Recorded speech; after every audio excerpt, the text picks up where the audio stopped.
May isang kwento sa Bible patungkol po kay Apostol Pedro kung saan siya po ay naglakad sa ibabaw ng tubig.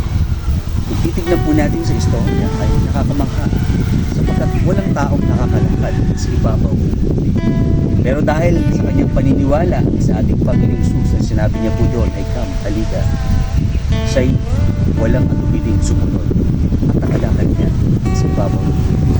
Bagamat siya po ay lumubog dahil sa agos ng ulan, pero siya po ay nanampalataya at nakalakad.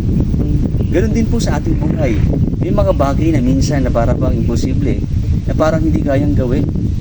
Pero magagawa pala sa tulong at biyaya ng Panginoon at sa kanyang kapangyarihan o salita ng ating Panginoon Jesus. Kaya patuloy kang manalig sa ating Panginoon Jesus, kapatid. Anumang nararanasan mo na para bang imposibleng wala nang magbabago po yan. Huwag kang mawawala ng pag-asa. God bless you, kapatid.